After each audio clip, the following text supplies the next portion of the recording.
vou falar um pouquinho sobre o que é emergência habitacional, porque não é necessariamente uma definição que é muito conhecida, e, na verdade, é uma definição que a Teto vem usando há alguns anos. E por que a gente usa essa definição? Né? E aí eu vou contar um pouquinho o porquê disso.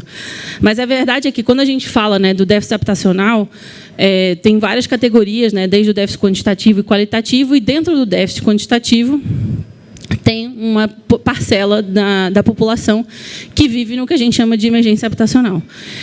E a gente tem usado esse termo para destacar realmente essa situação, porque ela é muito grave e ela é muito invisibilizada. E por isso que a gente chama de emergência, porque são pessoas que hoje vivem numa situação que é emergencial e que não pode esperar tanto, né, obviamente, que temos vários graus de problemáticas habitacionais e urgências, mas nesse quesito, a gente tem milhões de pessoas que hoje vivem em risco permanente, que antes mesmo da gente falar da crise climática, essas famílias já estão vivendo em risco, né? Vivem em barracos de madeira, que não resistem à chuva, que não isolam do calor, que sofrem infiltrações constantes, que apresentam muita umidade, risco elétrico muito alto, que tem uma ausência de ventilação, um adensamento também alto, e que são, em geral, barracos improvisados, né? Que as pessoas fazem da forma como podem, ao longo do tempo, de restos de materiais, etc. Então, são casas que, na sua essência, que deveriam ser um abrigo, não são um abrigo, né? Inclusive, elas são até perigosas. E isso hoje não é uma exceção, né? E é nesses territórios, inclusive, que também a crise climática atua com uma força ainda mais multiplicada e que cria um ciclo permanente de perdas. Porque, muitas vezes, as famílias com quais a Teto especificamente atua, e que aqui a gente vai falar de várias perspectivas, inclusive, sobre isso, não consegue, né? Existe uma enchente, a pessoa, né, mesmo depois a Fabi vai contar um pouco da situação do Jardim La Pena. A gente conversou com uma família, acho que foi em fevereiro, em março, antes da gente começar a construção, e essa moradora me contando, eu, na chuva, estava aqui em cima da caixa d'água. Estava aqui o barraco, estava a caixa d'água, eu fiquei sentada em cima da caixa d'água, esperando a água baixar, que demorou várias horas e depois ainda mais dias, e ela continuou vivendo naquela casa. Não é que ela saiu, foi comprar outro colchão, foi comprar outro sofá, foi comprar outro... Não, ela continuou morando naquela situação, dormindo num colchão úmido, para não falar outras palavras, durante meses. Né? E essa situação que hoje a gente, como sociedade, acho que a gente precisa ter essa noção que a gente permite que isso aconteça. Não é por acaso que isso acontece. A gente prefere não ter soluções transitórias, não olhar para essas famílias, do que fazer algo transitório que depois leve ao definitivo. A gente fica ainda... que também, obviamente, é importante, é extremamente importante pensar nas soluções definitivas, mas essas soluções demoram muitos anos. Né? Eu fiz uma conta de padaria recentemente, esse ano, que era, se a gente urbanizasse uma favela por semana no Brasil, que já é fictício, obviamente, a gente ia demorar 230 anos para urbanizar todas as favelas do Brasil. E, enquanto isso, a gente vai fazer o quê? Enquanto esse processo não chega, se é que ele vai chegar, né, nas mais de 12 mil favelas que a gente tem no Brasil. Então, a gente acho que precisa ter essa coragem de abordar as pessoas que estão na situação mais vulnerabilizada, seja em barracos, mas também em situação de rua, como a gente ouviu aqui nos outros painéis, para que a gente realmente, enfim, sejamos uma sociedade corajosa de olhar para essa ferida, porque, na verdade, é isso. É uma ferida aberta que a gente não olha. Né? E olhar para a questão transitória também com essa importância de que é uma questão de proteção em relação à crise climática, que é uma questão que a gente não pode negligenciar. E aí, então, falando sobre as pessoas, vou fazer uma breve apresentaçãozinha aqui das pessoas que a gente tem aqui hoje com a gente, todas muito especiais. Aqui, em primeiro lugar, é Edith Vieira, que vivenciou e que lidera com a Teto já há muitos anos na favela City de São Paulo, e que, especificamente, também aqui a gente vai falar um pouquinho sobre as moradias resilientes, que é um novo modelo de moradia que a Teto desenvolveu em parceria com as comunidades. Depois a gente tem a Fabi, que está ali do outro lado, responsável pelo Programa de Cidades e Desenvolvimento Urbano na Fundação Tite Setúbal, com quem a gente, esse ano, fez a maior construção de moradias resilientes da Teto no Brasil. Foram mais de 51 moradias entregues em parceria com a Fundação. Temos o Denis, que está na Gerando Falcões, como gerente de tecnologias sociais, mas que também é um ex-techeiro. E que é uma organização, obviamente, que tem mobilizado e desenhado processos de urbanização em diversos estados. Então, um grande exemplo aqui para a gente também conversar. A Luciana, diretora técnica, pesquisadora na Unidade de Negócios de Habitação e Edificações do IPT, especialista em tecnologia e sistemas construtivos, com quem a gente também tem construído um diálogo muito importante sobre como que a gente pode, inclusive, chegar com soluções transitórias, né, em parcerias com municípios, como que a gente realmente aborda isso nessa escala que é necessária para o desafio que a gente tem. E Eduardo Trani, assessor de planejamento na Secretaria de Desenvolvimento Urbano e Habitação do Governo do Estado, que é responsável, né, pela condução da política habitacional do Estado de São Paulo, que traça diretrizes, estabelece metas e planeja, realmente, desenvolve programas específicos para o atendimento habitacional de população de baixa renda. E eu acho que essa mesa também representa o que a gente desenhou logo no início, quando a gente começou a falar sobre esse evento, da gente trazer as diversas vozes, as diversas posições, para a gente quebrar esses silos. Porque, se fosse assim, juntar uma mesa só de organizações sociais, ou só de pesquisa, ou só de fundações, ou só do governo, a gente ia ficar na nossa zona de conforto. A gente ia escutar e repetir o que a gente já conhece. E a ideia realmente aqui é a gente poder não só falar, mas principalmente se escutar, para que a gente possa aprender e evoluir com o que a gente precisa. E realmente é isso. Trabalhar por uma política pública habitacional que garanta a proteção, a dignidade e a estabilidade para quem mais precisa. E aí vou começar com as perguntas, mas antes disso, deixo uma pergunta guia aqui, que eu vou pedir para vocês responderem quando se apresentam, brevemente. Eu realmente queria pedir que a gente tentasse fazer respostas mais breves para a gente poder ter uma dinâmica legal e também termos o público fazendo perguntas. E a primeira pergunta guia para vocês responderem juntamente com o que vocês fazem e focam é: como garantir que nenhuma família esteja sozinha quando o clima muda? Né? Então, essa pergunta também é para todos nós. É a partir dessa pergunta que eu convido todo mundo para essa conversa e a partir desse debate que a gente realmente consiga traçar aí um compromisso coletivo para o nosso país. Boa tarde. Eu sou Edith Vieira, moradora e liderança comunitária da comunidade City, aqui em São Paulo, mas situada ali próximo do Morumbi. E estou muito feliz de estar aqui hoje, né? E como a Cami já mencionou, é isso, né? Vamos todos ser ouvidos, né? E nos entender e estamos juntos, é isso. A pergunta? Pode falar um pouquinho, fala um pouquinho da City e das famílias. A City tem mais ou menos 400 e 500 famílias, né? A grande maioria das famílias lá são lideradas por mães solos, né? E a gente vem, junto com esses moradores, tentar sair dessa bolha, né? Dessa desigualdade que já vem há muito tempo tendo, né? E dessa invisibilidade que as favelas hoje em dia têm, né? Então, é o que eu costumo falar para os meus moradores, que a gente tem que fazer para ser visto, né? Porque, afinal, nós estamos ali. Não porque a gente quer, mas, por um momento, estamos ali e pretendemos um dia sair dali, né? Então, é o que eu falo para eles. Hoje, eu estudo, né? Me formei agora 3 anos pedreira de manutenção, né? Trabalho numa construtora, e aí falo para elas e para eles também que eles podem, né, sair desse conformismo também, né? Às vezes a gente fica muito ali nesse conformismo de que a gente mora na favela e que é assim. Não é assim. Então, eu sou casada, eu sou mãe de 4 crianças, né? Tenho uma filha adotiva que chama Sofia. Então, eu falo para eles que não tem dificuldade nenhuma, porque se eu, com 4 crianças, negra, periférica, estou estudando, porque eles não podem. Então, eu acho que eu faço valer os direitos meus e deles quando eu estou num lugar como esse, sendo ouvida, e eu falo para eles: aqui todos têm voz. Então, não importa se você fala bonito, lindo, não. Eu acho que a gente tem que falar do nosso jeito, do jeito que somos. Não adianta fazer farsa, eu sou desse jeito, sendo que não é assim. Então, eu acho que a maior parte que as pessoas acham errados É o jeito de nós periféricos falar, né? O jeito de se falar.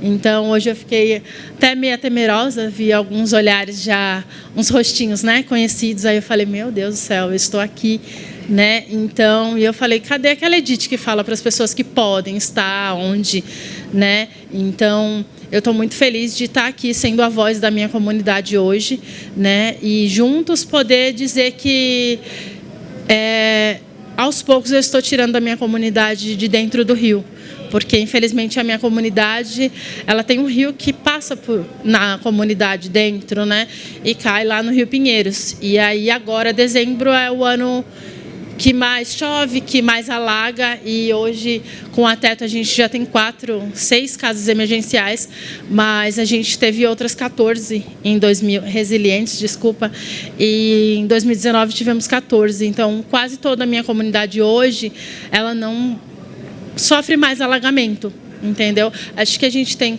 na fila 4 famílias esperando para o ano que vem já, e aí assim, eu fico muito feliz porque o Natal está se aproximando. E há 2 anos atrás, no Natal, dia 23, eu estava entregando cesta básica e utensílios para essas famílias que iriam passar o Natal por causa de uma enchente no dia 22 de dezembro. Então, a gente fica com aquilo, o que eles iriam comer, como que seria ser a ceia de Natal, enquanto muitos estavam já viajando, dia 22, né? Todo mundo já está viajando, todo mundo preocupado com a roupa, com a ceia, e a gente só estava preocupado em acolher essas famílias que teve a casa ali derrubada, como a Cami falou. A grande maioria é porta de guarda-roupa, quando o vizinho joga, e assim sucessivamente, né? Então, hoje eu posso dizer que é uma vitória. A gente, sim, moramos numa favela, moramos numa comunidade, mas hoje a grande maioria da minha comunidade não sofre mais a enchente. Então, a gente temos muitos que melhorar ainda? Temos, mas já é um grande passo.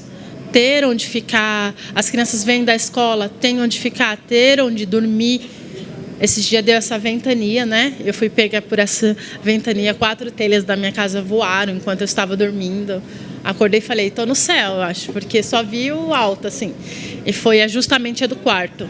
Então, ter isso, né? Eles vão de manhã para a escola, à tarde vêm para o CCA e à noite tem um lugar para ficar. Ter o mínimo de dignidade, é o que eu falo para eles, né? A casa é tudo, né? Você sai para trabalhar, você volta para sua casa, você vai estudar, você volta para sua casa. Então, assim, eu estou muito feliz. Esse ano foi um ano de muito trabalho, acabamos também de entregar um parque para eles dentro da comunidade, né? Que a gente não tinha. Eles tinham que ir para o parque perto de Paraisópolis, perto de Jardim Colombo, muito longe da onde a gente mora. E hoje ter um parque ali para eles também é uma realização. Né, eu falo que eu estou terminando o ano, né, assim, muito feliz, né, e tem os vídeos, você viu, né, deles brincando e é uma coisa simples, um balanço, 2 gangorra, um castelinho, 2 escorrega, mas para eles é tudo, entendeu? Então eu digo que para os pais lá eu falo que eu não trabalho para eles, né? Eu trabalho para as nossas crianças. E aí quando perguntam, você tem só 4 filhos? Eu falo, não, tenho 134, entendeu? Então, porque o 100, tudo eles vêm falar comigo, Edith, vai ter isso? E minha casa vai ficar pronta? Não vai? E a casa emergencial é entregue, né, em 2 dias. Então, a pessoa no domingo já está ali dormindo, quentinho, com a sua telha, né? E essa nova casa resiliente, né, bem chique, porta branca, 3 janelas, cruza a ventilação. Então, coisa que a gente não tinha. A ventilação que eles tinham era só a porta da casa. Quando está aberta a porta, ventilação. A porta fechou, não tem ventilação, fica aquele suor. Hoje não, temos as bandeiras em cima da claridade. Para quem ainda não tem o relógio, olhou, clareou, 5h30, 6 horas. Então, as crianças não perdem o horário da escola. Então, assim, tenho famílias do Nordeste que vieram agora, tem 3 anos, receberam a Casa Resiliente. Então, assim, mãe solo de 3 crianças. Então, eu estou muito realizada. Como eu disse, foi um ano de muito, muito trabalho, estudando no trabalho, depois a comunidade, sexta, sábado, domingo. Então, feriado agora a gente trabalhou, né? Então, assim, é uma realização enorme e que a gente possamos, né, olhar para o próximo, né? Eu acho que a gente está vivenciando menos isso, muito menos. Está bem, assim, longe isso, né? Então, saber que a gente vai estar lá na ceia e aquela família, como que está? A minha preocupação é essa. Eu falo para meus filhos, eles falam, ai mãe, calma. Eu falo, tô calma. Mas chegou a cesta básica que a gente vai entregar no Natal? Não chegou? Chegou o frango? Então, eu quero estar com aquele pensamento que eu estou na minha mesa ali, mas todos da minha comunidade estão também sentados, comendo seu frango assado, comendo sua maionese, né? Que às vezes as pessoas esperam um ano para fazer aquela maionese, para conseguir fazer uma sobremesa, né? Então, eu estou com o coração muito grato, né, de dizer que, junto com vocês, a minha comunidade está bem, eu estou bem. Então, eu acho que a gente, entregando para o próximo, a nossa vida flui melhor, né? Então, é isso que eu tenho feito, trabalhado bastante. Meu esposo não sabe, né? Mas eu falo, opa, calma, faz o seu arroz e feijão, filé de frango, que é o que ele sabe fazer, e a gente janta isso, almoça isso, tá pronto. Então, é isso que a gente possamos, né, sair dessa bolha e pensar mais no próximo, né? Porque eu sempre digo que na favela a gente tem 99% de pessoas boas, pessoas trabalhadoras. A grande maioria da minha comunidade são do Nordeste, né? Meu marido também é nordestino, né? Vieram para São Paulo com o sonho que São Paulo é maior, que a vida pode melhorar. E eu falo que a City é um lugar que acolhe todo mundo. Então, cada vez mais eles vão, traz um da família, traz outro. E aí eu falo, caramba, a família era com 6, agora já tem 10, morando em 2 cômodos. Mas eles têm tudo o que a gente fala assim, nossa, não cabe, mas eles têm o amor. Então, onde come um, come os outros, e assim sucessivamente. Obrigada. Bem, meu nome é Luciana Oliveira, eu sou diretora técnica da Unidade de Habitação e Edificações do IPT. O IPT, não sei se todos conhecem, é um Instituto de Pesquisas Tecnológicas do Estado de São Paulo. A gente faz bastante trabalho para a indústria, mas também para o governo. E eu estou aqui para ouvir e aprender um pouquinho, para ver como que a gente vai apoiar aí a Teto, as comunidades, a gente pegar esse projeto de moradia transitória e, de alguma forma, trazer pesquisa, trazer dados para a gente criar uma política pública, né, Merdes? É isso. Agradeço aí a oportunidade. Eu me chamo Denis Pacheco, estou aqui representando a Gerando Falcões, junto com o Lucas Cepeda, que também está aqui na plateia com a gente. Queria agradecer, primeiramente, o convite, né? Agradecer a Teto, que foi minha escola. Camila sempre lembra com muito carinho. Estava relembrando aqui com a Fabi há 10, 12 anos atrás. Aliás, entrei na Teto há 15 anos atrás. E mudou minha vida, a forma de olhar o país que eu vivo e o que eu ia fazer com as minhas horas, com os meus dias, né? Dada essa introdução, hoje, na Gerando Falcões, para quem não conhece, ela é uma ONG, né? Completou 14 anos e a gente atua com diversos programas com a rede de mais de 2.000 líderes pelo Brasil. Então, é dessa forma que a gente escolheu escalar, além de capacitar esses líderes que conhecem profundamente seus territórios, né? A gente costuma dizer que a Gerando Falcões é uma ferramenta, nosso lugar é de ferramenta, e os líderes, junto com as suas comunidades, eles são protagonistas, né, da sua história, e a gente consegue expandir junto com eles esses programas. Um dos programas que está muito ligado a essa mesa e esse evento é o Favela 3D, que é digna, digital e desenvolvida, junto com o programa Decolagem, que é um programa de superação de pobreza, onde a gente acompanha individualmente cada família que está em extrema pobreza dentro daquele território. Quanto o Favela 3D, a gente trabalha com desenvolvimento social, desenvolvimento de infraestrutura, e aí eu já vou falar um pouquinho dentro de 5 minutos como que a gente faz isso e responder também a pergunta. A gente sabe que só ter a infraestrutura, né, a gente viu aqui nas mesas da manhã, não resolve, não direciona toda a questão do desafio que a gente tem. A gente precisa trabalhar junto para que essa família, ela pelo menos chegue em dignidade. Esse é o nosso desafio, e a gente tem uma meta audaciosa que a gente não vai cumprir sozinho, né? Que nos próximos 10 anos levar 1 milhão de pessoas para a dignidade no Brasil, junto com os governos do estado, municípios e empresas. Então, é uma meta pública. E como que a gente trabalha no Favela 3D? A gente tem um desafio nos territórios vulneráveis, aliás, vulnerabilizados que a gente trabalha. Isso eu aprendi com a Camila, viu, gente? Que é a questão de dados.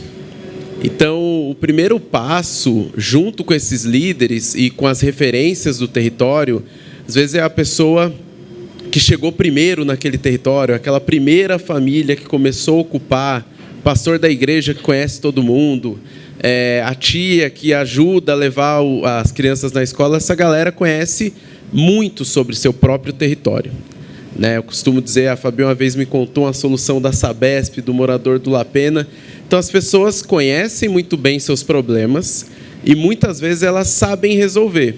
Talvez elas não tenham totalmente a sabedoria técnica, a norma, o detalhe do detalhe, mas esses 15 anos de atuação, o saber urbano, o saber comunitário, foi a base para que a gente conseguisse desenvolver os outros programas. Então, a gente entra com a ferramenta de um diagnóstico profundo, junto com esse território, e depois a gente começa a articulação com o poder público. Depois não, em paralelo, né? Porque a gente entende que esse território ele também precisa estar na agenda pública se ele ainda não está.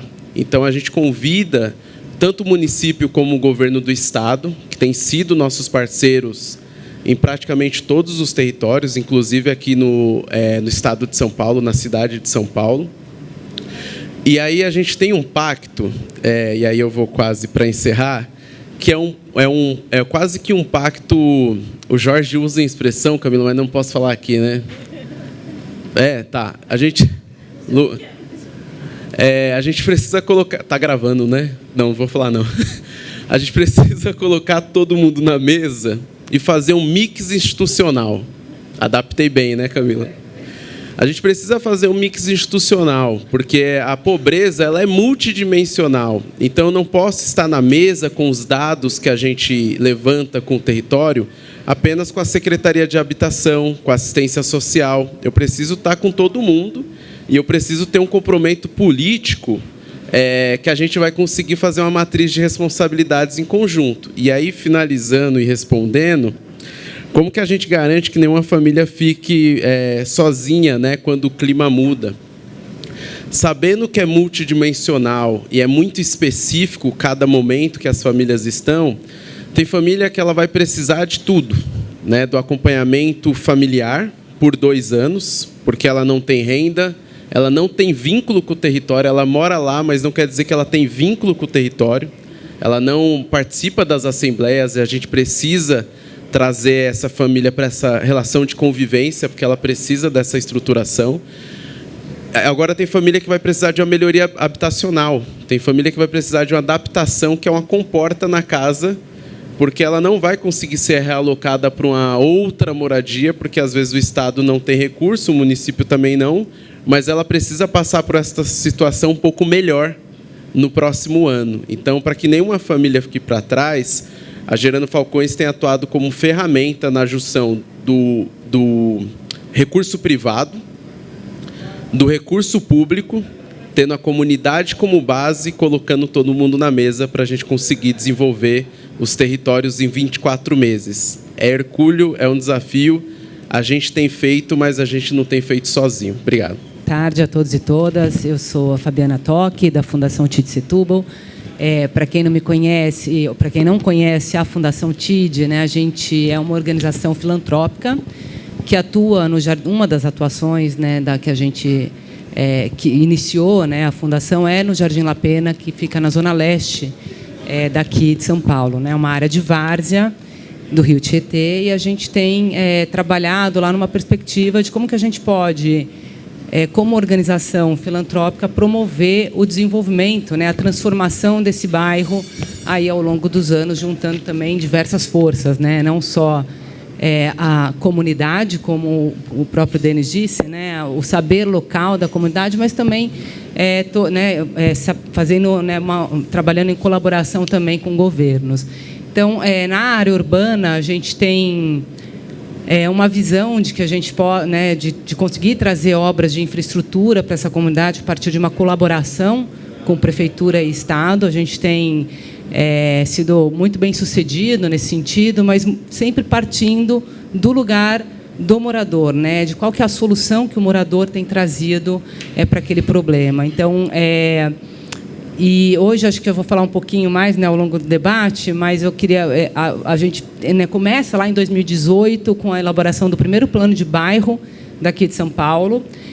Só que o plano de bairro ele não tem dotação orçamentária, né, na nossa prefeitura. Então, você entrega aquele documento, passa por um monte de conselho, aprova, passa por milhões de ritos, e você não consegue implementar nenhuma obra, nenhuma ação que está nesse plano, porque ele não está... O planejamento local na cidade de São Paulo não está ligado, né, não está conectado com o restante, né, com o planejamento orçamentário, com o planejamento urbano, entre outros. Então, a gente começou a se questionar um pouco, mas e aí, né, como que a gente faz... E a gente começou a ver que, se a gente atuasse junto com os moradores, né, entendendo quais são as soluções, traduzindo essas soluções em peças técnicas, em projetos básicos e entregando isso para a prefeitura, essas obras poderiam chegar mais rápido. E aí a prefeitura já implementou diversas obras, e uma delas é uma obra de drenagem que mitiga todo o risco de alagamento. Lá é uma área de risco por conta, né, de ser uma condição de várzea. E a gente sabe que os territórios periféricos, né, eles concentram, né, os maiores riscos ambientais, as maiores precariedades habitacionais, né?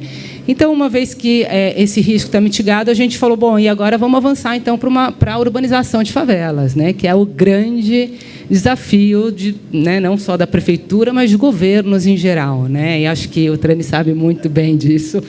E a gente começou a falar, bom, acho que ótimo, maravilha, vamos com REURB-S, vamos com plano urbanístico de ZEIS, qual instrumento público a gente vai adotar, né? Mas, no fundo, o que a gente tem aprendido, né, e muito, né, com essa parceria com a Teto, é que a gente tem as obras de urbanização de favela no Brasil, elas demoram pelo menos 10 anos. A gente tem PAC de 2007 que não foram concluídos. A gente tem PAC de 2013 que não tem nem projeto básico, que é a primeira etapa de projetos. Então, o que a gente começou a falar, bom, o que a gente faz com todas essas famílias que estão em áreas de risco, que ficam em cima da caixa da água esperando a água baixar, enquanto essas obras não chegam, né? Como a gente trabalha isso? Como a gente prepara essas famílias, inclusive, para enfrentar e reivindicar esse tipo de obras que são extremamente complexas, né? Que vão ter remoções, com certeza, que a gente vai ter famílias sendo removidas de um território, indo para outros territórios, vivendo em locais, muitas vezes, né, saindo de uma vida comunitária, de vínculos locais, para uma vida vertical, que você não tem nem condições econômicas, não foi preparado, né, não seguiu um caminho que possa sustentar economicamente, inclusive pagar um condomínio e água e luz, né, coisas mais simples, né, da vida verticalizada. Então, a gente começou a desenhar um programa que chama o Programa Mais La Pena Habitar, que está olhando para as 350 famílias mais vulneráveis, né, em altíssima vulnerabilidade, no Baixo La Pena, que é essa região da várzea. E o primeiro passo, a gente entende que é uma jornada progressiva, né, da habitação precária para a habitação permanente, e esse primeiro passo ele começa com uma casa, né, com uma casa digna, onde essa família depois ela passa por um processo de fortalecimento, né, de todas as suas diferentes dimensões, né, que atravessam a sua vida, então educação, saúde, habitação. Isso a gente tem feito em parceria com a Gerando Falcões, com a metodologia do decolagem, para que ela tenha, quando a prefeitura chegar, quando as obras acontecerem, ela tenha condição de estar numa trilha, né, de autonomia, não alcançar a autonomia financeira, que a gente sabe que isso não se alcança em 2, 3 anos, mas, pelo menos, a capacidade de ir construindo essa autonomia. Então, depois, acho que posso falar um pouquinho mais sobre esse projeto. Acho que a gente tem tido muitos aprendizados, é um projeto que está acontecendo, E eu acho que a ideia também é problematizar um pouco como que a gente tem, nas nossas políticas de urbanização de favela, lidado com a questão do trabalho com as famílias, né? Como que a gente, não só o tempo, a gente sabe das limitações, né, de governos, em geral, né, para o enfrentamento da questão da urbanização de favelas, mas como que a gente olha para a família não só no pré-obra e no pós-obra, né? Como que a gente pode começar a olhar para essa família já ainda no plano de massa, né, no estudo preliminar, onde você começa a olhar para essa família e já começa a criar condições para que ela, de fato, possa atravessar um momento que é bastante crítico, né, e muitas vezes muito prolongado. É isso. Depois posso contar um pouquinho mais. Obrigada. Bom, boa tarde a todos. Enorme prazer estar aqui hoje. Eu vou tentar ser sintético nos primeiros 5 minutos, me apresentando. Eu sou o arquiteto Eduardo Trani, tenho trabalhado nos últimos, pelo menos, 45 anos, a grande maioria acho que nem era nascido, com a questão de habitação popular e suas estratégias. E eu fico muito feliz de ver uma mesa dessas. Não só isso, eu queria agradecer aos organizadores, a Camila e a todos, da excelência da escolha das mesas da manhã. Infelizmente, eu não pude estar, meus colegas estavam aqui, a Lígia estava aqui com a Tereza, e agora a gente continuando, Housing First, os temas que estão à mesa. Mas eu queria aproveitar, na apresentação, só dar um testemunho daquilo que é absolutamente essencial. E eu fiquei muito tocado, como sempre, per Edith, que é a origem de quem está e do que nós estamos falando, que é habitação social, favelas, urbanização. E por isso eu vou fazer a volta rápida. A primeira, e aqui muito bem colocado pela Fabi, para quem já foi visitar, né, no Jardim La Pena, o trabalho que vocês estão fazendo, eu estou muito feliz. Mas vamos ver qual foi a evolução. Veja que em 1987, no governo Orestes Quercia, naquela época, não havia lugar para se tirar uma família. Havia um conjunto de uma favela com 350 famílias, não se tinha onde colocar. E eles fizeram um relatório para nós, vou contar rapidamente, dizendo o seguinte: é razoável colocar na várzea do rio Tietê, ali onde você tem os depósitos do DAE, e aquilo, tecnicamente, em 87, nós já sabíamos que não era.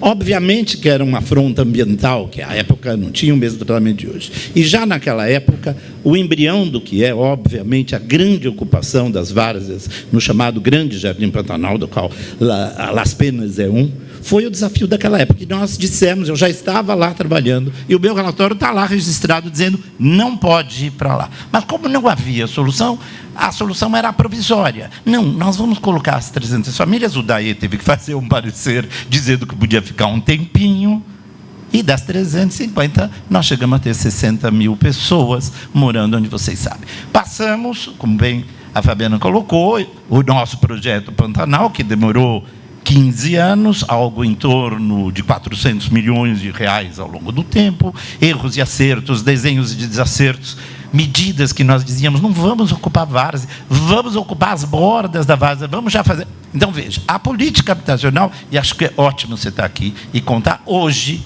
está com uma estrutura, obviamente, de apoio de entidades, como o TIDSETUB e outro, para fazer a regeneração daquilo do que nós não conseguimos reverter de uma história de urbanização precária no Estado. Passo, na sequência, a oportunidade de estar falando com o Denis, que também, recentemente, e por parceria conosco, trabalhamos agora, né, em São José do Rio Preto, na favela Marte, ele não contou o detalhe, e é algo muito potente quando a gente começa a trabalhar com uma outra visão, que são as cidades do interior do Estado de São Paulo. Nós estamos acostumados com as grandes ocupações urbanas em vários locais, mas nós temos que lembrar do passado. E esse passado veio de onde nós deixamos as cidades nascerem. E para você, Denis, eu falo, e isso era 1952, quando minha mãe e outras mulheres, as pioneiras de São Paulo, estavam frente ao problema de favelização que tinha iniciado, né, tanto na favela ali da Anchieta, da Vergueiro, quanto na Vila Prudente, as primeiras favelas de São Paulo, anos 40. O que fizeram aquelas mulheres à época? Elas atuavam de forma orgânica, elas entravam nos lugares, era dia e noite, eram os colchões. E eu, que tinha nascido em 1955, faço uma conta, 70 anos atrás, tinha aí com minha mãe nas favelas. Nós tínhamos que ir junto, né? Não tinha com quem deixar filho em casa. E a gente jogava bola, depois, mais tarde, com 2, 3 anos, a gente ficava brincando nos postes. E a gente atuava num movimento de favelas naquela época que era absolutamente pioneiro. E a política habitacional é interessante estudar lá suas origens, né? Nós vamos incrementando uma cidade em que essas grandes favelas, algumas desmontadas e outras estruturadas até hoje, como Heliópolis e outras. Então, veja, esse fenômeno não recebeu políticas sustentadas ao longo do tempo. Todos nós sabemos disso. E, mais uma vez, eu queria aqui louvar a mesa, porque estamos falando de organizações sociais, ONGs e outras, que se organizam hoje além do poder público. Porque o poder público, ou municipal, que tem a função direta, ou estadual, para dar aporte, aí chego na terceira, e falar da minha colega, da Luciana Oliveira. O IPT, e isso também participei, para vocês verem que eu sou muito antigo, né, desde a nascença, trabalhando com favelas, com o IPT foi em 1985. Em 1985, nós pegamos a primeira grande favela da Serra do Mar. O IPT não sabia como resolver, nós também não. Vamos fazer uma urbanização. Primeiro grande trabalho de urbanização foi nas favelas da Serra do Mar, do bairro Escota, que fizemos com a tua equipe, lá do IPT. Todos eles já saíram, a Agnes, o Pedrosa, alguns já faleceram. E nós fomos à favela e trabalhamos o quê? A comunidade. A grande chave da favela da Serra do Mar foi a parceria da comunidade. E se vocês podem visitar, eu sempre levei meus alunos a visitar, a obra que nós fizemos com o IPT era de tão boa qualidade. As escadarias, as passagens feitas em 1985, portanto, 40 anos atrás, elas estão lá firmes até hoje. Então, há soluções tecnológicas, há adesão da população, e aí eu queria louvar, lembrando da Luciana, que não estava lá naquela época, da importância do IPT. E, por fim, dizer, obviamente, que essa mesa tem o condão de a gente refletir sobre quais são as grandes estratégias. Eu espero ter a oportunidade de falar de 2 grandes estratégias. Está aqui comigo na plateia a Fernanda. Levanta a mão, Fernanda. A nossa nova Sim, você, Maria Fernanda. A coordenadora de habitação, na nossa Secretaria de Habitação, alguém que a gente está pondo muita fé, porque é o futuro, são os jovens para pensar as políticas. E aqui à frente, né, além da Lígia, que você já estava aí de manhã, aqui a Mirtes. Mirtes levanta a mão, aqui na primeira fila. A Mirtes, que tem sido uma grande parceira, uma grande inspiradora. Levanta só o caderno, eu sei que é tão pesado, mas nós estamos com uma iniciativa muito bacana que o Estado está fazendo, que é capacitar os municípios com tecnologia. O IPT participa junto, dando justamente projetos modulares para a gente fazer aquela urbanização que liga o que as habitações não têm, que são os espaços vazios, que são os vazios das ocupações das cidades, e nós estamos fazendo uma campanha fantástica, estamos financiando projetos em mais, hoje, 150 cidades até dezembro. É uma coisa muito pioneira. Quem me pediu para estar aqui hoje, óbvio, que é bem mais jovem do que eu, o Polici Neto, que é o nosso subsecretário de Desenvolvimento Urbano, com quem nós temos feito uma dupla fantástica de trabalho. Acabou o tempo, e depois eu continuo contando, mas muito obrigado de estar aqui, espero contribuir com a reflexão, mas, sobretudo, focando que nós temos que falar nas pessoas. Por isso que a tua pergunta inicial é absolutamente essencial. Obrigado. Muito obrigada. Muito bom. Bom, eu acho que para a gente realmente, eu que realmente queria que a gente tivesse um debate com o público também, eu vou fazer uma pergunta para cada um, tá? E aí a gente abre para as perguntas do público. E, inclusive, se você não quiser falar, quiser só escrever a pergunta, tem um cartão por aí, aqui, que podem pedir o cartão para escrever a pergunta também, então fique à vontade. E eu vou mudar um pouco a ordem para a gente ficar aqui dinâmico e tal. E vou começar pela Fabi. Então, Fabi, queria que você contasse. Eu acho que uma das coisas muito interessantes desde que a gente começou a conversar foi também como a própria Fundação foi mudando a sua perspectiva sobre o trabalho que começou a fazer e depois foi evoluindo a partir de toda a experiência com o território, e contar um pouquinho da nossa parceria, como foi e por que vocês, como Fundação, entenderam que era importante dar esse passo. E acho que também vale a pena contar, né, esse trio que a gente está fazendo também com a Jânio Falcões, que a gente quer muito fortalecer, que seja para além só da parte técnica, mas que a gente possa partir também para a incidência com os aprendizados. Bom, acho que a Fundação, a gente não tem uma atuação que é sempre linear, né? A gente vai e volta também, né? Acho que a gente começa a nossa atuação no La Pena, lá em 2005, muito focado nas famílias, né, no desenvolvimento comunitário, muito no software, né? E aí, quando a gente começa a desenvolver o plano de bairro, a gente começa a ver que as condições mais diretas, elas também importam, né? Então, infraestrutura importa, né? Habitação importa. Então, não adianta eu trabalhar a melhoria educacional se eu não tenho se a habitação é precária e aquela criança não consegue ir para a escola porque ela está doente metade do ano, a mãe não consegue trabalhar. Então, não adianta eu trabalhar políticas, né, de empregabilidade se a gente não vai conseguir melhorar os aspectos físicos, né, também. Então, eu acho que esse aprendizado de que nas periferias, né, em territórios vulneráveis, essas dimensões, né, da vida, elas se sobrepõem e os problemas são muito mais complexos do que nos bairros aqui do centro expandido, né? Então, uma questão habitacional, ela afeta várias outras áreas da vida daquela família. Então, acho que isso foi um conhecimento bastante importante, né? Um aprendizado que a gente começou a olhar e que é entender que não adianta é muito importante a gente investir em programas de saúde, habitação, mas a gente precisa também, se a gente investir em habitação, saneamento, a gente tem um resultado muito mais significativo, né, na transformação desses bairros periféricos. Então, a gente tem atuado muito em todas essas frentes, óbvio que não sozinho, a gente tem muitas parcerias com governos e com outras organizações sociais.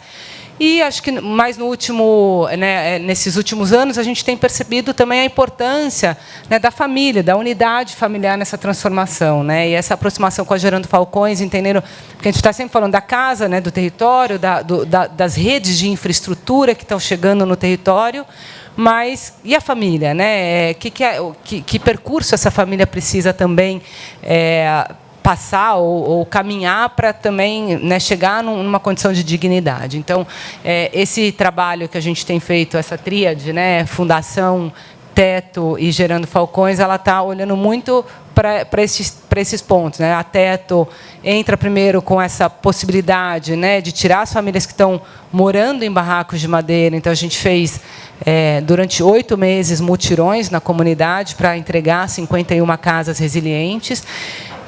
E essas famílias, para além de outras famílias que moram em casas de alvenaria, mas ainda em condições bastante precárias, também embarcam no programa Decolagem, junto com a Gerando Falcões, que trabalha essa diversidade de aspecto que atravessam, né, suas vidas.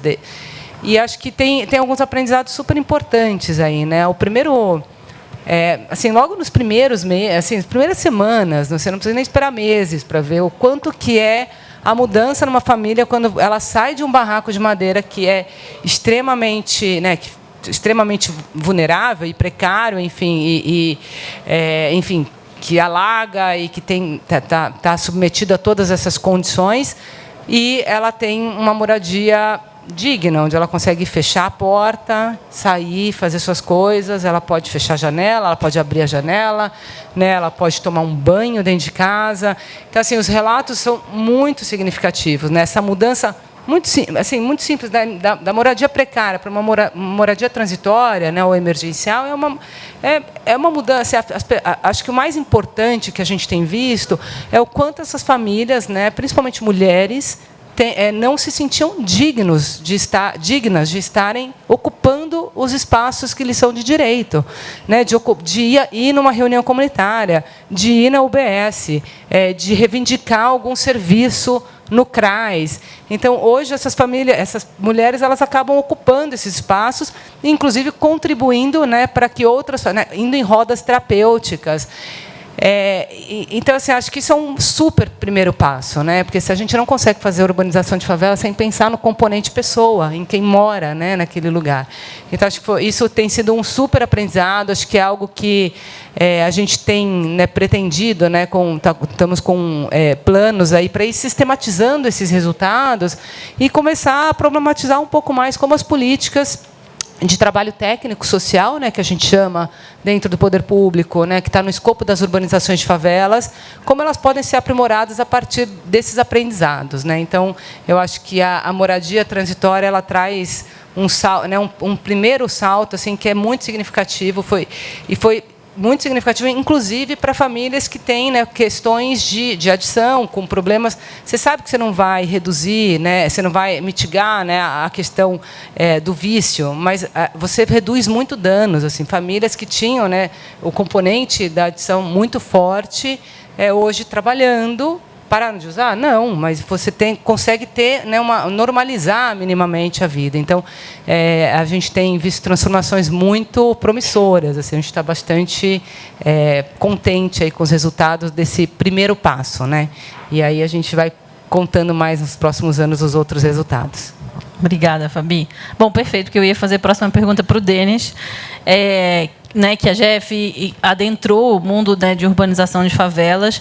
E aí, dentro da sua experiência, até além só, né, da Gerando Falcões, mas o que você acha que falta para o Brasil tratar a habitação como uma política prioritária quando a gente fala de combate à pobreza, né, de superação da pobreza, principalmente agora com a urgência da crise climática, né? Como que a gente... Essa primeira linha de proteção, que é a moradia, que milhões de pessoas não têm, como que a gente deixa cada vez mais claro que isso é essencial para a gente conseguir, né, tudo o resto? Eu acho que, primeiro, quem sofre com o problema da moradia tem isso muito claro, o quanto a moradia inadequada ela vai criando travas na sua vida, né? E eu vou contar um relato pessoal em 1 minuto, já que a Camila falou, fala além da Gerando Falcões. Eu sou nascido e criado no Jardim Helena, né, ao lado do La Pena. E meus pais ainda moram no Jardim Helena, então toda a questão de alagamento do Jardim Pantanal, as enchentes, a enchente de 2009, né, quem lembra da enchente de 2009, tudo isso eu passei morando lá. Só que tem um ponto que, além da enchente, das grandes mudanças ali que aconteciam e afetavam o bairro inteiro, que era dentro da casa.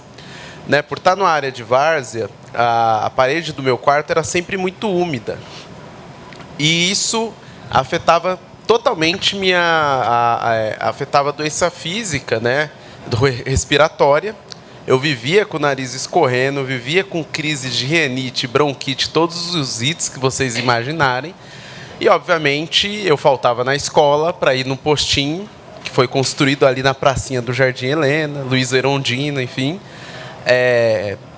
E meus pais tinham que faltar no trabalho e justificar essa falta, porque alguém tinha que me levar no postinho. Então, para a gente era muito claro o quanto isso criava travas, tanto para desenvolvimento na educação, porque depois eu precisava entender que aula eu perdi, enfim. E para os meus pais, numa questão de renda, que não é todo patrão que entende, putz, você vai faltar de novo seu filho teve crise de rinite, né? A gente não tinha quem levasse. Então, Camila, de forma muito objetiva, o que a gente tem tentado mostrar com decolagem, e na hora que a gente avalia e monitora as ações, é o quanto a casa também ela é multidimensional, né? Só que é um discurso que eu vejo que no terceiro setor, com algumas áreas do governo e dos municípios, é um discurso que todo mundo entende, mas não é um discurso tão fácil de você colocar na cabeça de quem não é convertido. E aí eu explico. Quando você fala de multidimensional, você vai falar, putz, eu preciso de um lugar para sentar e estudar. Para eu conseguir ler mais livros ou me concentrar, eu preciso estar numa casa que permita eu fazer isso. Né? Se eu estou numa casa que eu divido com 5 irmãos, que não tem um isolamento, a casa é extremamente quente, isso vai atrapalhar a minha concentração. Como é que eu estudo? Como é que eu vou ler mais livros? Se eu não tenho uma área externa, né? Eu trabalhei 7 anos em Heliópolis.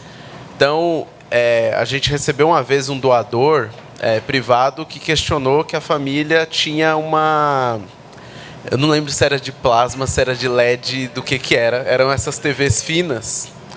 E o doador falou, nossa, mas a moradora ela não tem 5 mil reais para reformar a casa, mas ela tem para comprar essa TV que, sei lá, na época deveria ser esse preço. E aí a moradora ouviu. Eu falei, meu Deus, agora a gente perde a doação.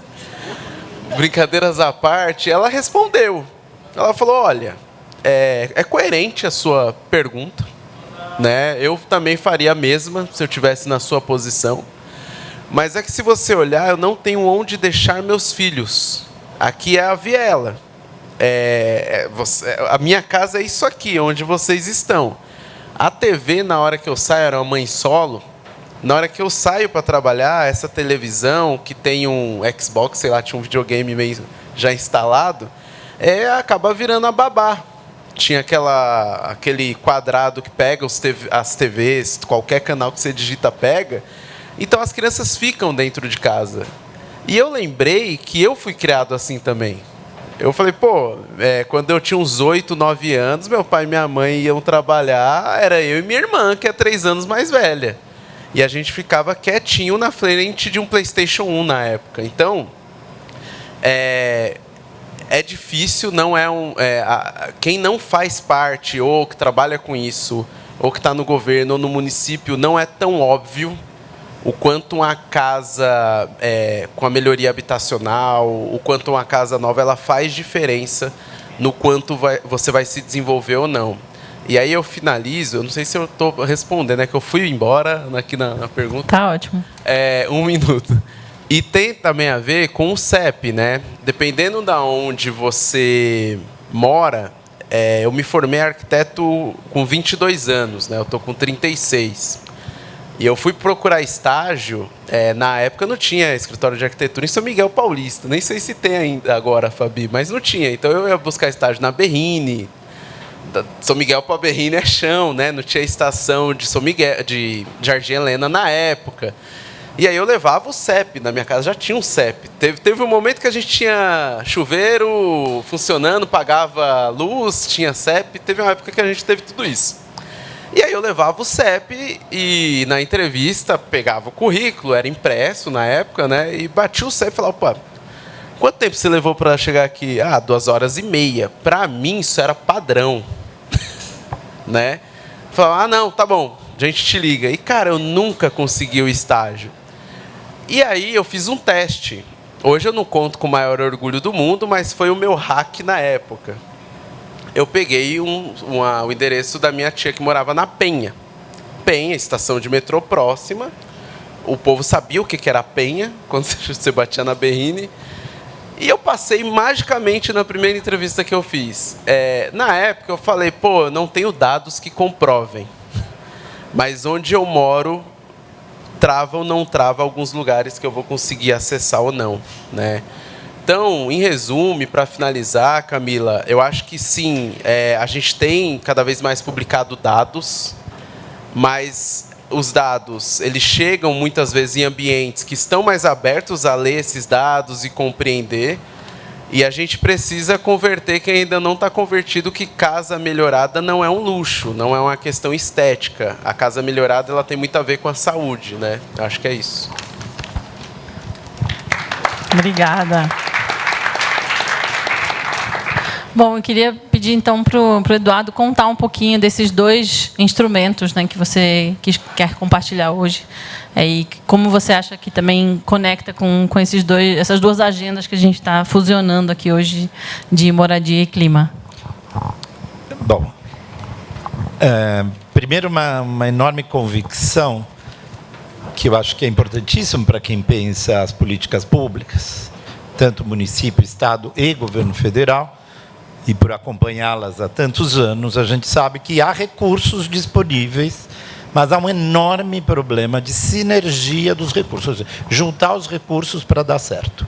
A história da política habitacional no Brasil mostrou que a gente aplica o recurso num lugar, o governo federal, o governo estadual aplica no outro. Os municípios aplicam, muitas vezes, não consegue 2 aplicar no mesmo lugar. Então, esse já parte, eu acho que com uma grande concepção. Eu falo isso porque, das 2 iniciativas que a Secretaria está tomando recentemente, a primeira é aquela que é retomar o programa que a gente acha fundamental, que são as melhorias habitacionais. Melhoria habitacional, o que faz a teto, em emergencial, o que fazem as urbanizações de favela. As urbanizações de favelas nossas não permitia entrar na unidade da família. Foi assim que a gente fez a urbanização de favela, as que a gente fez nas regiões, na própria Jardim Pantanal e outros, quando muito aquela pintadinha básica, lembra? Que foi feito o desenho todo com o Rui Otaki, à época, aquele estudo de cores, etc. Mas nós não podíamos colocar o recurso público na casa do fulano. Primeiro, porque é irregular, então eu estou pondo recurso público, que é de todos nós, na casa do fulano. Então, por onde que a gente escapa? A primeira questão foi dizer que eu acho absolutamente fundamental um grande trabalho de regularização fundiária. Mas não a regularização só pela regularização. Não só o título.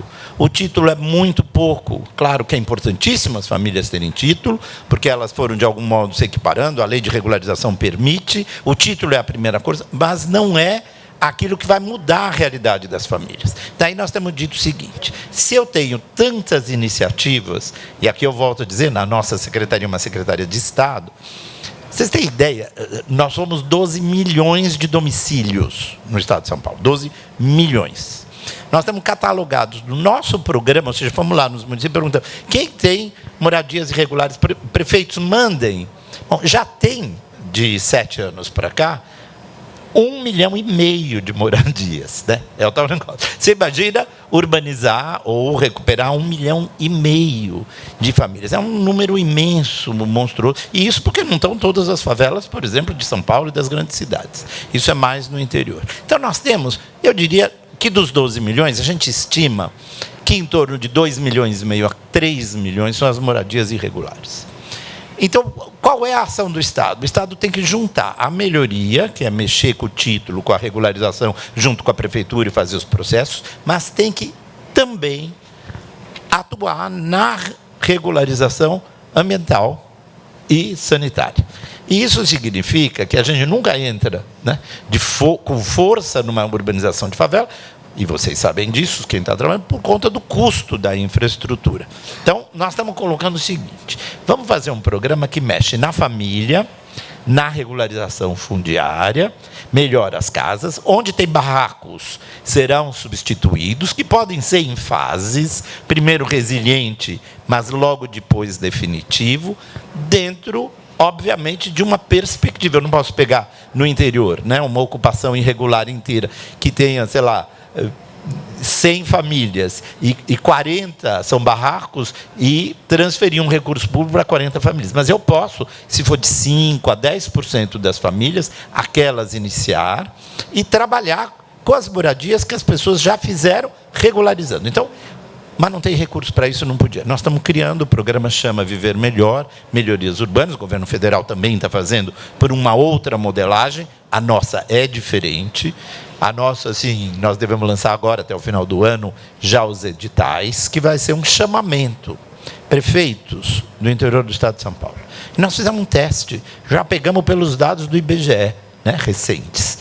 Pelo menos, nós pegamos outro dia, assim, 200 municípios têm até 100 unidades no município. Se eu terminasse essas 100 unidades, se eu começasse a não deixar que as pequenas cidades reproduzam o modelo de irregularidade de falta, e lá trabalhar de forma articulada. Então, primeiro é o poder público colocar recurso direto para a melhoria. Segundo é atrelar junto com as prefeituras, porque ele só pode regularizar, o prefeito, se ele atestar uma carta que ele vai arrumar recursos para a infraestrutura, porque senão a lei não permite. Então ele faz. Mas ele assina um cheque em branco, que sabe que dia lá ele vai colocar a infraestrutura. Então a gente quer pressão para que os prefeitos ajudem na regularização dita ambiental e sanitária. E terceiro, nas tecnologias, e aqui chamando a todos, nós temos a sociedade civil organizada para trabalhar. Acho que é o tema dessa mesa. E a Mirces e eu temos trabalhado com isso direto. Não há um bom projeto se a sociedade não estiver junto. E qual é a posição da sociedade? Nós temos que fazer aquilo que é o óbvio, estamos numa plateia que todo mundo conhece o assunto, é trabalhar com o ATIS, né? Então, ao mesmo tempo que eu regularizo, ao mesmo tempo que eu ponho a infraestrutura, ao mesmo tempo que o segundo pacote nosso é a infraestrutura urbana com soluções baseadas na natureza, ao mesmo tempo eu tenho que chamar o prefeito e dizer: prefeito, eu vou sair daqui, mas os próximos ocupantes dos lotes que vão se distribuir, o senhor tem que, desde o primeiro dia, prestar a assessoria técnica pelos arquitetos para que aquilo não comece mal. Então, quando a gente diz separadamente, a gente discute ATIS, depois a gente discute urbanização integrada, depois a gente discute financiamento de material de construção, depois a gente discute, vamos dizer, doação e etc. O que nós estamos tentando fazer, eu, na secretaria, com policy, o secretário, é uma política que a gente está chamando de melhorias habitacionais vinculadas a todo o processo. 3 pacotes, pelo menos. Regularização, a infraestrutura fazendo pacto para que ele assine, fazendo a prefeitura entrar e chamando a sociedade civil, num grande chamamento, porque, claro, eu sei que vocês têm limite, eu sei que vocês trabalham no mundo inteiro e outras, mas nós temos que fomentar o aparecimento da sociedade civil para apoiar os programas pela perenidade. Não há como acreditar que o Estado federal ou que o Estado estadual resolva o problema local. O município tem muito, mas não consegue resolver tudo. É a sociedade organizada, com entidades, com a responsabilidade das que estão aqui hoje e outras, não vamos dizer que temos só nós, é que a gente pode olhar numa perspectiva de longo prazo, mas tem que garantir o recurso inicial. E nós vamos anunciar os recursos para o ano que vem. Espero que seja num número razoável, nunca 1 milhão, não teremos 1 milhão de moradias, mas aquelas que teremos, elas têm que dar resultado. É isso que eu estou trazendo hoje como uma boa novidade, o que o Policy me pediu para falar, e acoplado a esse projeto, que é o de melhorias urbanas, que tem sido super bem recebido pelas prefeituras e que, claro, nós queremos que todo mundo participe, porque manter as áreas públicas, se você não ensinar, a população usa, lazer e etc. Mas e manter, né? E fazer com que essa tecnologia nova se mantenha é o grande desafio. Eu agradeço demais estar com a Mirtz nessa jornada, ela que é uma arquiteta assim, visionária, que largou tudo que ela fazia no escritório dela, disse: Trano, eu já trabalhei tanto, já ganhei dinheiro como arquiteta, não quero, eu quero fazer uma coisa para o futuro, e foi esse futuro que trouxe ela, a gente juntos, claro, a equipe toda da CDHU, né, Lígia? Nós temos, esse caderno é todo assinado por todos os arquitetos da CDHU, então a gente tem hoje um módulo de trabalho que é muito interessante. Depois, se necessário, por perguntas, eu volto a falar mais em detalhe. Muito obrigada. Bom, e aí vou perguntar então para a Luciana. Vou juntar 2 perguntas em uma. Uma é: você foi comigo lá no Jardim La Pena, né, conhecer as moradias resilientes que a gente construiu. E aí eu queria que você contasse um pouco do que foi o antes e depois para você dessa visita. E aí, como que, então, com essa, vou dar um spoiler, né, nova visão, talvez, que surgiu dessa visita, que caminhos você enxerga para a gente conseguir aproximar o que hoje é a pesquisa da política pública e dessa agenda conjunta urgente de adaptação e de moradia?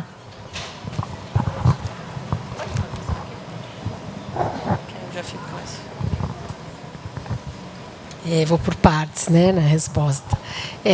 Acho que primeiro é importante que nós, lá no IPT, há muitos anos, aí, em parceria com a Secretaria, com a CDHU, a gente sempre trabalha com a habitação definitiva e formal, né? Então, esse é o meu olhar. Então, quando a gente falou, o primeiro trabalho de moradia transitória que a gente fez foi na indústria. Então, a gente apoiou uma indústria a desenvolver um modelo de moradia transitória, mas uma moradia transitória você tendo um terreno, né? E aí você constrói naquele terreno para uma situação de emergência. Então, era aquilo que eu conhecia. E aí, lá na Vila La Pena, eu vi uma outra situação que eu não conhecia, que era de você repor, né, substituir a casa, que não é uma casa, uma moradia extremamente vulnerável do ponto de vista de segurança estrutural, de segurança contra incêndio, de segurança social, a gente fala assim, de segurança ambiental, de salubridade, de tudo, e você repor aquela casa. E aí, quando eu trouxe isso para o IPT, e a gente tem mania, o Trani conhece, isso é uma coisa muito assim, trouxe as fotos para todo mundo ver. Falei, nós vamos trabalhar com isso aqui. Não vamos, Luciana, você está louca? Moradia transitória. Isso não pode, nós temos que trabalhar com a definitiva. O governo não vai pôr dinheiro aqui. Porque não é o que. Sim, gente, realmente. Mas, e aí é o que eu acho que mudou. Eu tenho levado todo mundo para conhecer. Porque você muda um pouco o mindset da necessidade. Obviamente que a gente tem o número mágico de 6 milhões de déficit, né? Desses 6 milhões de déficit, hoje eu acredito que uns 500 mil, pelo menos, é essas acho que é mais, moradias vulneráveis, muito vulneráveis. E o que a gente viu lá, que essas famílias, isso a gente viu em algumas, 2 municípios que nós pudemos fazer o PLIS, muitas deles, eles nem se cadastram no CadÚnico. Eles não têm, não chegam lá.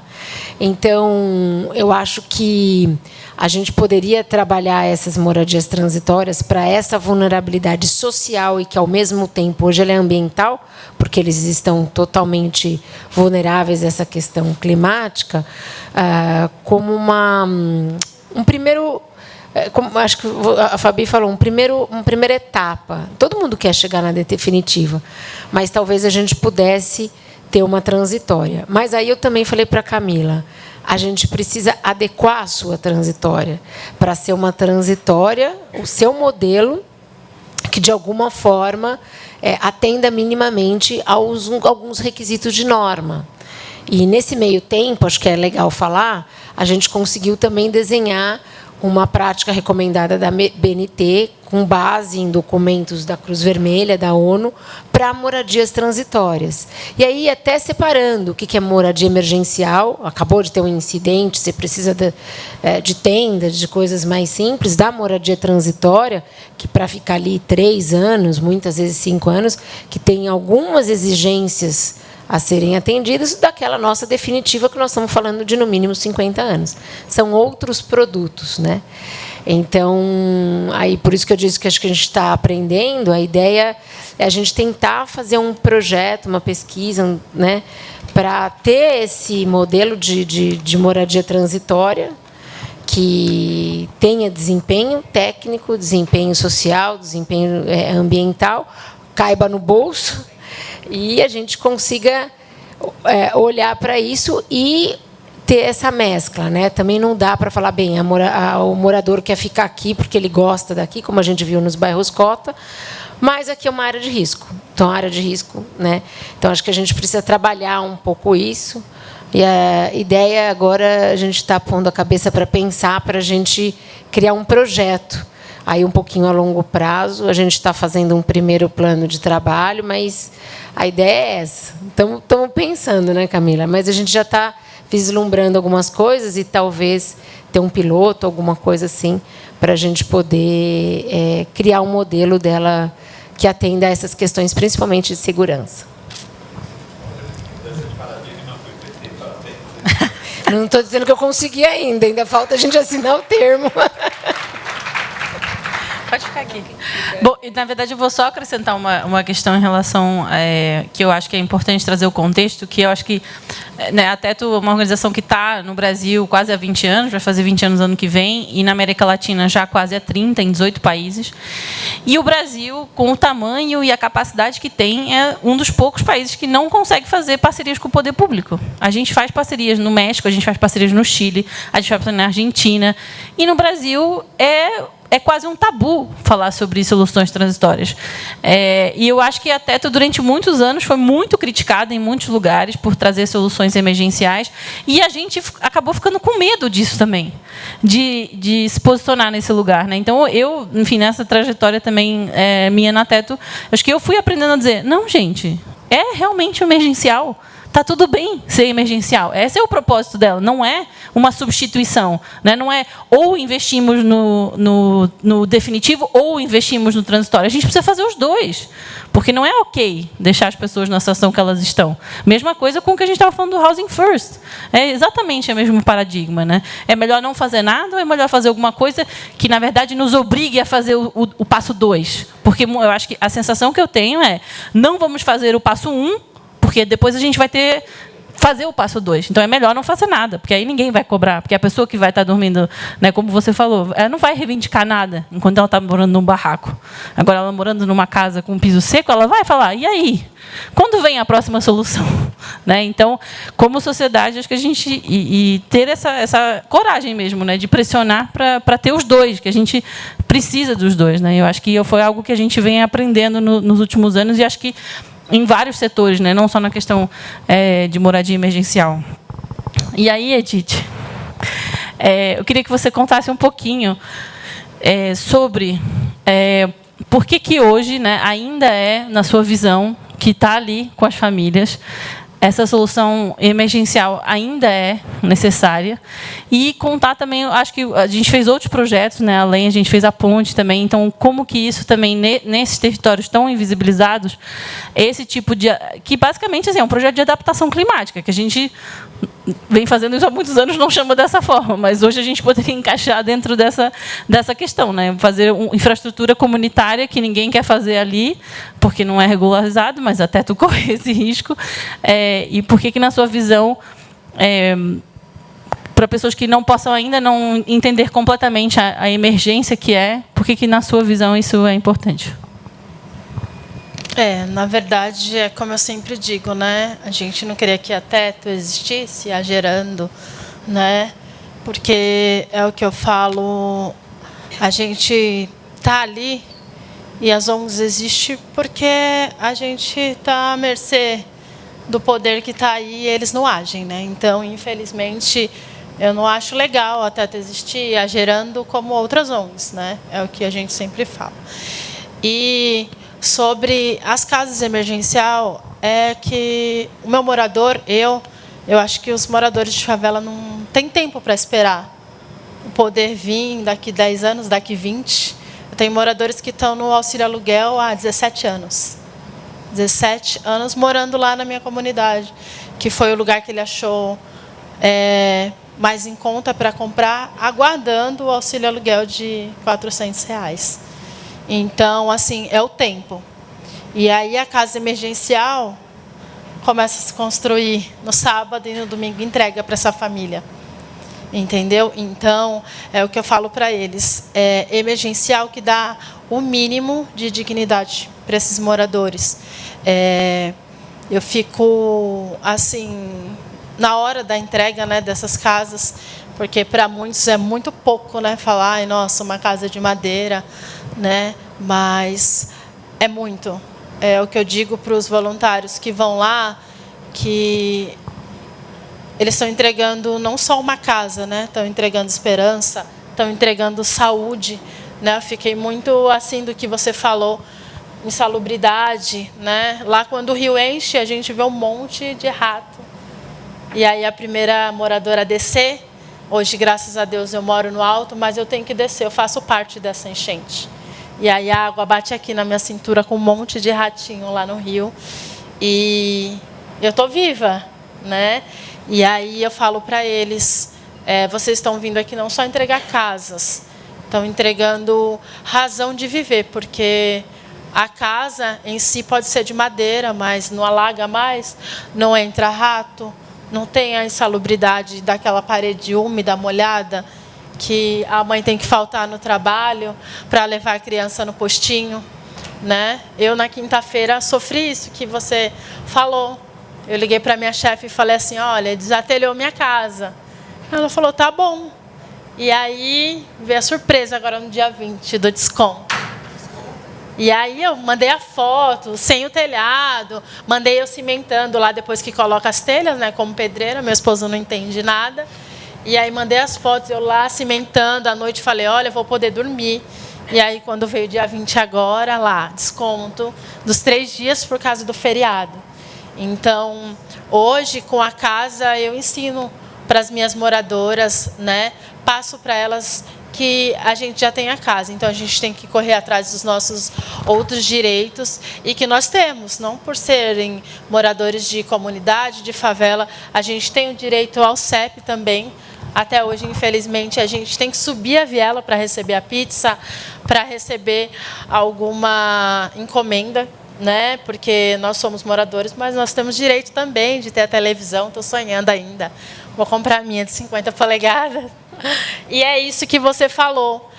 Enquanto eu estou lá no trabalho, eles chegam às 5, eu chego às 7h30 e eles estão o quê? Trancados assistindo.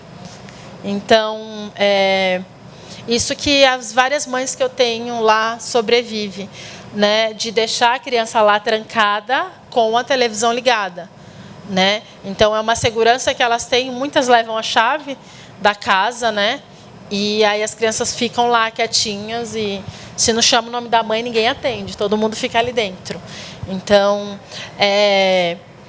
infelizmente, existem as ONGs. Eu fico muito triste por existir, mas feliz porque o terceiro setor é o que tem mais ajudado as comunidades, né?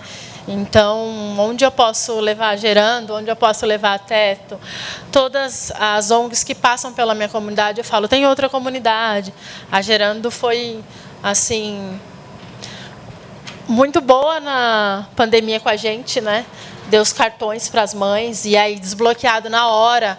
A mãe pôde ir ali no açougue fazer sua compra e eles não acreditaram. Falaram, caraca, está desbloqueado. Eu falei, está desbloqueado, podem comprar.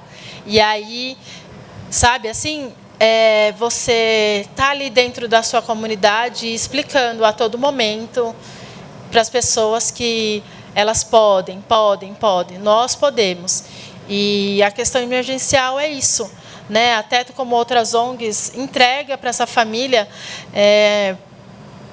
um sonho, na verdade, entrega o poder de sonhar, né? Em ter uma casa de alvenaria, né? Eu tenho uma família lá que era a casinha da Teto, hoje é de alvenaria, né? Então, é o que a Teto sempre fala, e eu aprendi com vocês, que ali é só o começo, né? Não é para sempre.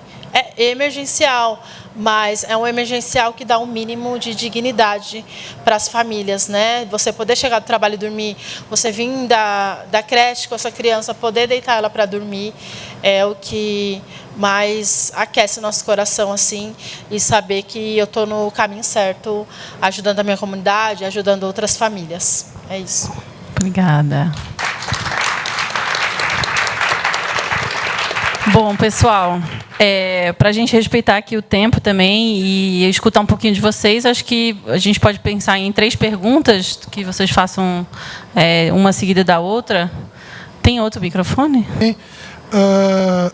Na verdade, não é uma pergunta, é uma questão para a gente pensar. O Denis falou muito do assunto da insalubridade, né?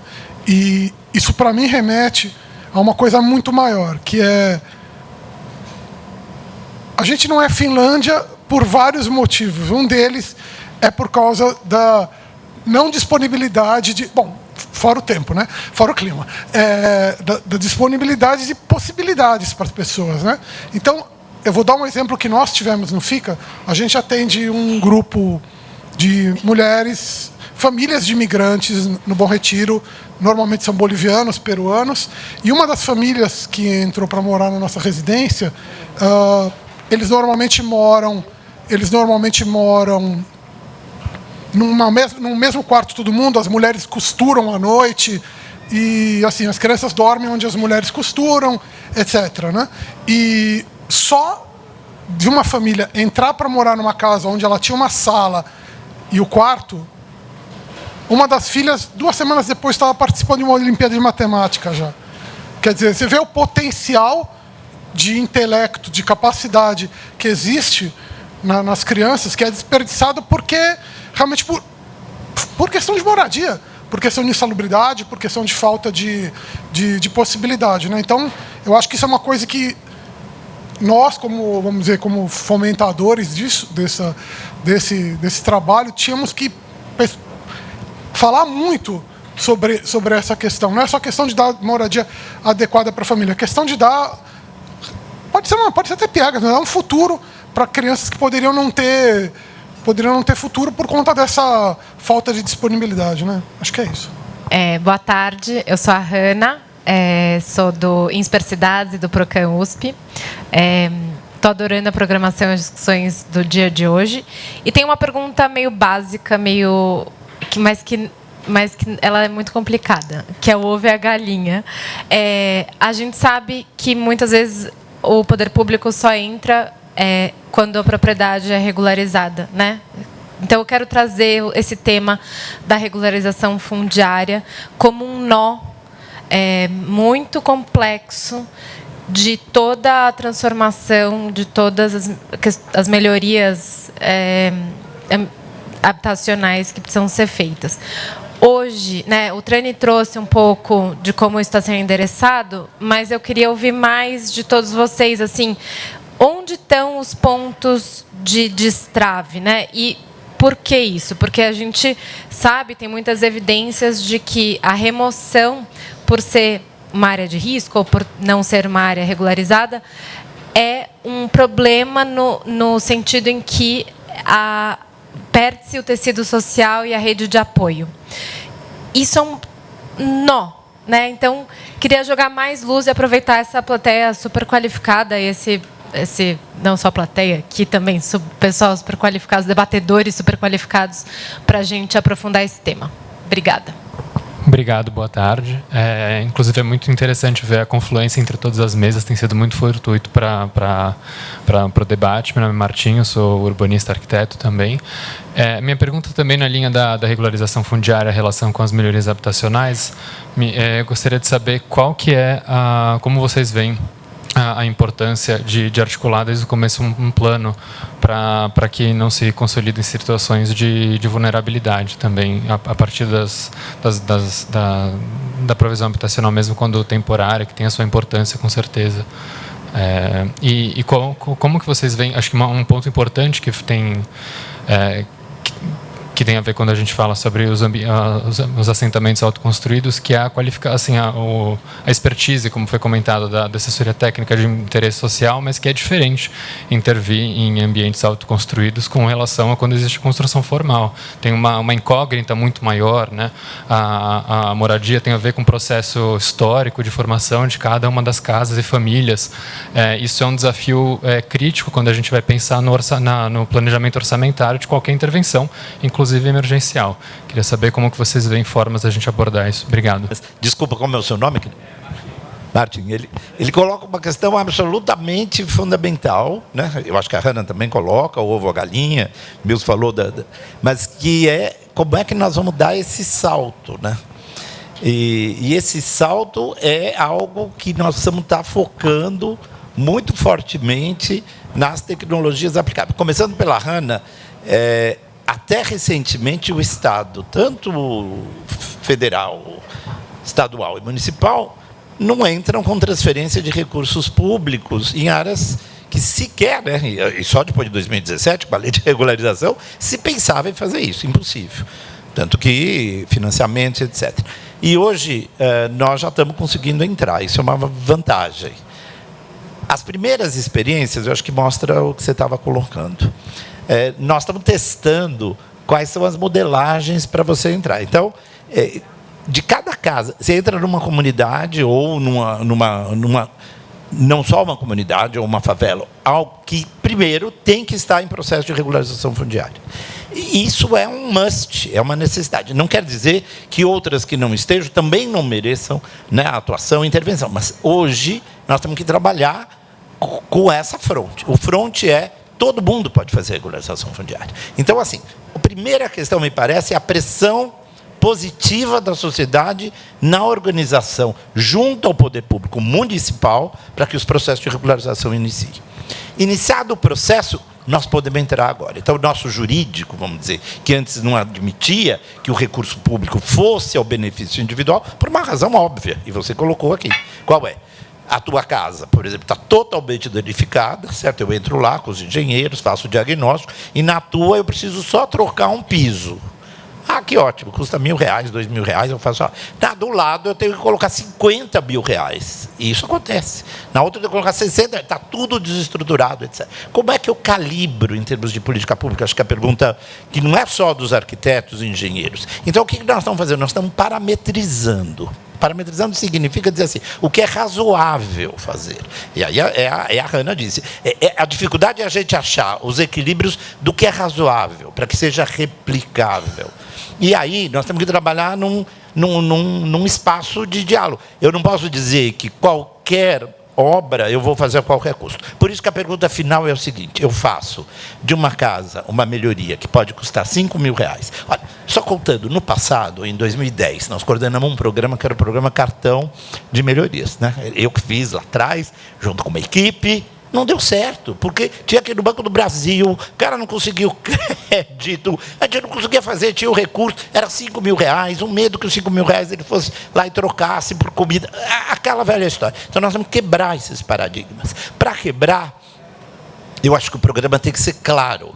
Ele tem que dizer o seguinte: a comunidade tem que ser eleita. Quais são os parâmetros para eleger? Vamos imaginar que a City ganhasse em algum momento. Eu acho que o primeiro parâmetro é uma sociedade organizada demandando do poder público municipal, estou falando por mim, não é só a política pública, isso tem um ganho enorme.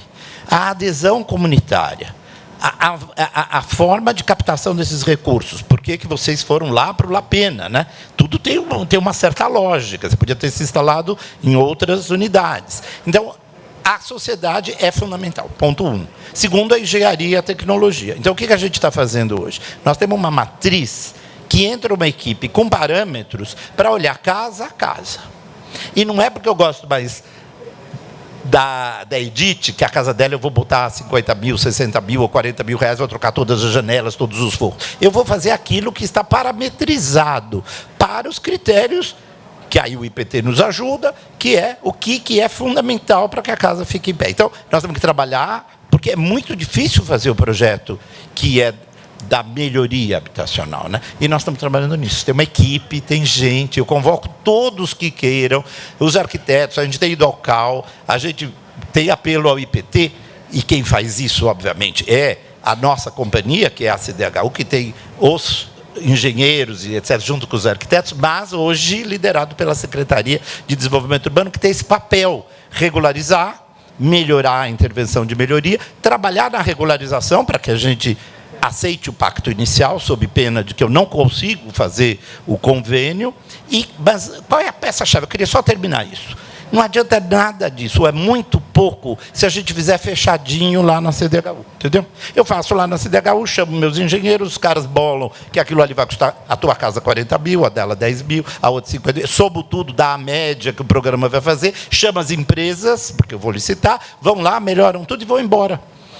Isso é muito pouco para a perenidade, para aquilo que a gente está chamando a recuperação, a requalificação das nossas comunidades e favelas. Eu preciso engajamento municipal, no mínimo, para o trabalho social.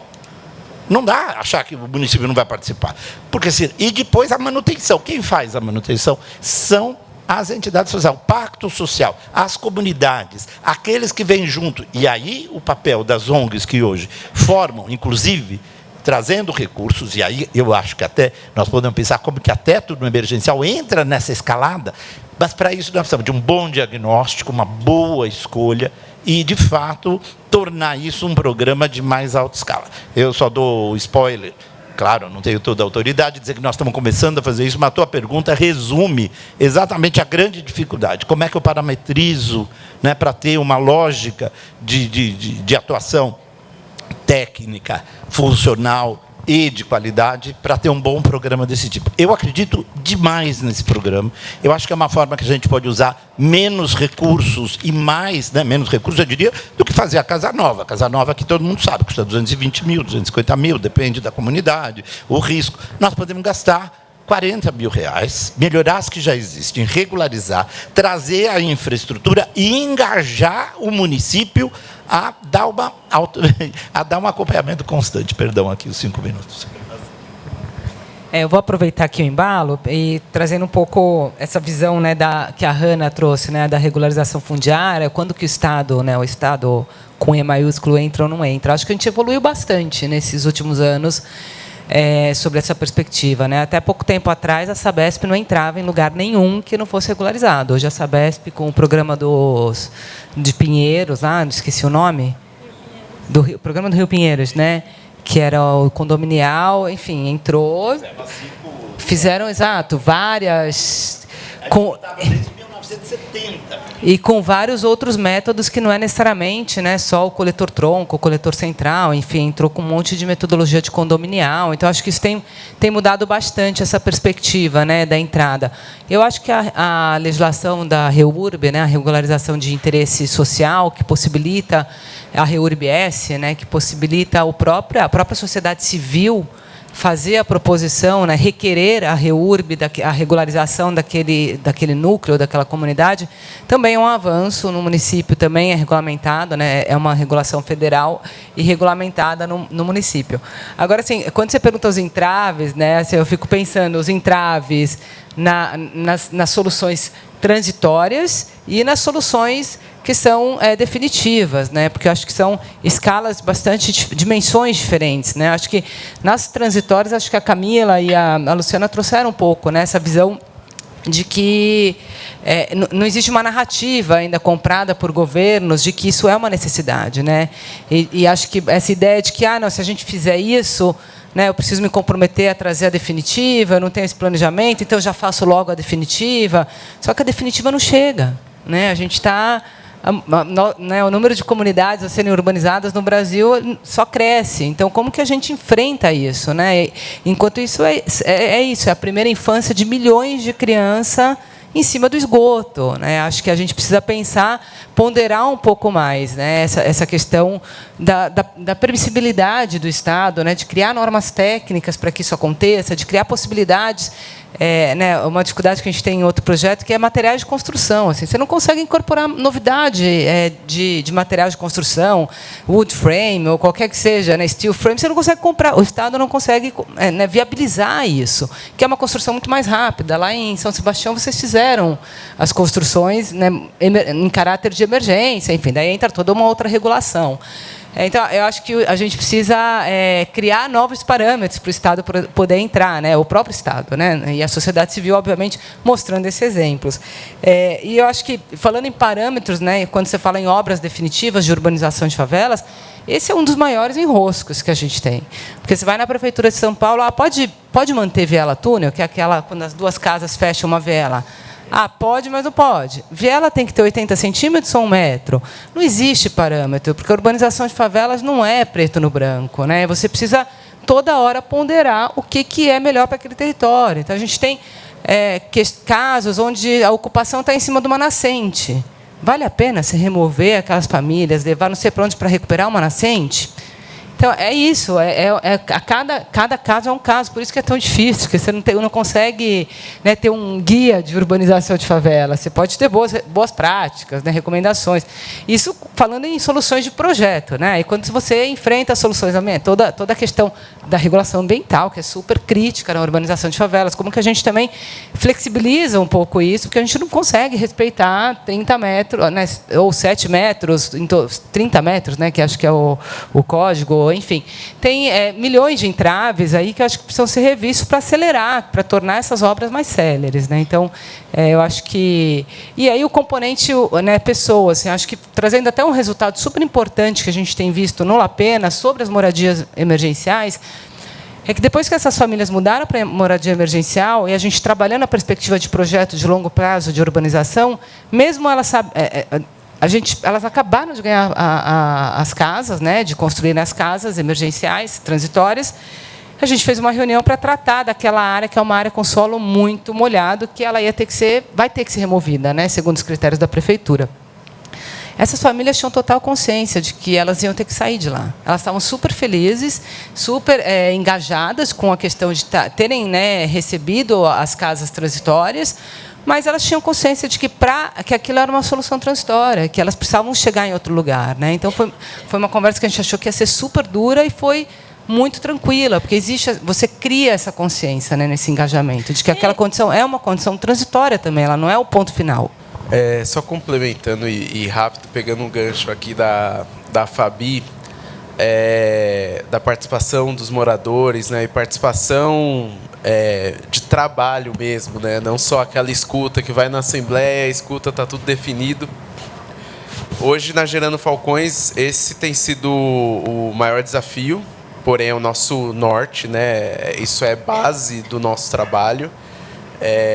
Quando eu falo maior desafio, Porque para você se apropriar de uma decisão que vai muitas vezes mudar a sua vida, é muito difícil, né? Quando você vai mudar de casa, por exemplo, eu mudei de casa 3 vezes nos últimos 10 anos, mas eu não saí do mesmo prédio, que agora eu moro aqui no centro, que eu falei assim, a gente muda de casa, falava para minha esposa, mas a gente vai continuar nesse condomínio. Então, é uma brincadeira, mas é difícil, porque muda a sua rotina. Então, a gente parte do princípio, desde o início dos projetos, da permanência, né? E criar uma coesão social onde não tem. Porque, às vezes, tem um líder que ele conhece, ele tem trânsito na prefeitura, ele conhece tudo o que está acontecendo. Só que tem uma família que mora lá há anos que ela não está entendendo as consequências ou o que pode acontecer. E colocar ela nessa mesa de compreensão é bastante trabalho. Porque você... Putz, eu moro aqui há X anos, para que possa abrir uma rua, e a gente passa isso com quase todas as favelas 3D, que eu preciso abrir uma via mínima para passar, às vezes, uma ambulância, um carro, ou fazer uma área pública, construir uma creche. Então, você precisa olhar no mapa com as famílias e entender, olha, 80 dessas famílias aqui que estão em áreas não regularizáveis, essas famílias precisam ir para um outro lugar. E aí a gente sai na busca, a gente está acontecendo isso agora, eu não vou falar a cidade, a comunidade, porque é muito sigiloso, mas a gente está nesse exato momento tendo essa discussão, que é olhar um mapa, ainda com as referências comunitárias, e entender, tem um terreno próximo? De quem é o terreno? Né? Para as famílias não perderem o vínculo, já que é um território que está lá há mais de 10 anos. Né? As pessoas têm vínculo, têm parentes, não é uma família que ocupou e ela está ocupando de forma transitória esse território. Ela quer morar ali, ela quer viver os benefícios que esse território regularizado vai ter daqui para frente. Né? Então, todo mundo quer. Então, a gente tem trabalhado muito nessa relação do morador, ele compreender os benefícios, as consequências e até chegar no limite de alguém prefere ir para o prédio? A gente consegue trocar, alguém ficar na casa e a outra família ir para o prédio? E, gente, isso leva muito tempo. Muito tempo. Tem arrependimento, tem volta atrás, e aí quem vai gerir isso não é a Gerando Falcões. A gente não mora nesses territórios, né? Então a gente precisa criar ferramentas e autonomia do território, porque depois de 2 anos, o Favela 3D e o Decolagem a gente fala que deu certo, quando depois de 2 anos a gente sai, que esse é o propósito do programa, e tem autonomia social suficiente para as famílias compreenderem todas as mudanças e, pelo menos, os líderes e as referências, eles têm uma ligação direta construída com o município e com o governo do estado. É fácil? Todos foram assim? Não. Mas esse é o propósito do programa. Então, e aí, só emendando, e aí eu finalizo a pergunta do Martim, decorei seu nome, ele me corrigiu 2 vezes ali no corredor, sobre capacitação para melhorias habitacionais. Né? Eu estive 7 anos na Habitat Brasil. Obviamente, a nossa escala é muito menor do que a escala do governo do estado e da prefeitura. A gente nem tinha a intenção de ter essa escala toda. A gente tem trabalhado muito com advocacy, né? Fazer na prática para verificar o que dá certo. A ONG é esse grande laboratório para testar e trabalhar junto com o município e com o governo do estado com o que deu certo e com o que deu errado. Mas a gente priorizou, Martim, e a gente tem levado isso para Gerando Falcões, qual melhoria habitacional eu vou conseguir trazer uma melhoria de saúde.